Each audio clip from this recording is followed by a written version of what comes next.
بغلان ولایت کې په نشهیي توکو د روږدو کسانو د درملنې لپاره یو شل بستریز روغتون پرانیستل شو. په بغلان ولایت کې پر نشهیي توکو د روږدو ښځو او ماشومانو د درملنې لپاره لومړنی ځانګړی مرکز پرانیستل شو.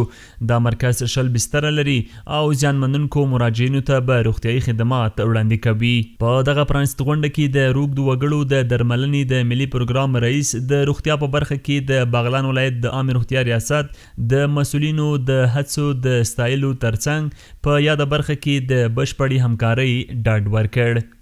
د معتادینو د تداوی لپاره په ټول ګران هیواد افغانستان په 34 ولایتونو کې 22 مراکز لري چې په دې 22 مراکزو د معتادینو کې د زنانو د تداوی لپاره مراکز هم لرو، د تنکیو ځوانانو د تداوی لپاره مراکز هم لرو او د کاهلانو د تداوی لپاره مراکز هم لرو.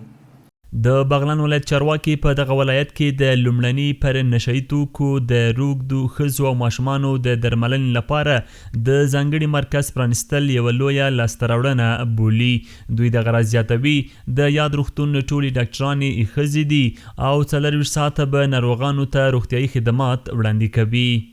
اوس شل بسترې د زنانو د ماشومانو لپاره دغه ترتیب دلته نن برابرېږي او افتتاح کېږي.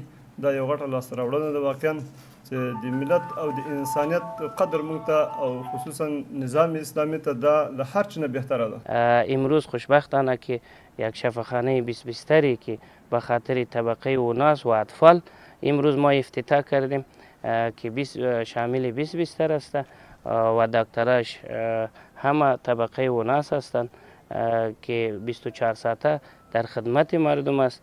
بغلان ولایت د افغانستان یو له هغو ولایتونو څخه دی چې په وروستیو کلونو کې پکې د روږدو کسانو شمیر د ښځو او ماشومانو په منځ کې ډیر شوی دی. د دې ډلې لپاره د وقف شوي طبي مرکزونو نشتوالی تل د روغتیایي او ټولنیزې هوساینې په برخه کې یوه جدي ننګونه ګڼل شوې ده. ځایي خلک وایي د دې مرکز پرانیستل به په دې ولایت کې د روږديتوب سره د مبارزې په حال کې د کورنیو د روغتیا او رواني روغتیا د ښه والي لپاره مثبت تمام شي.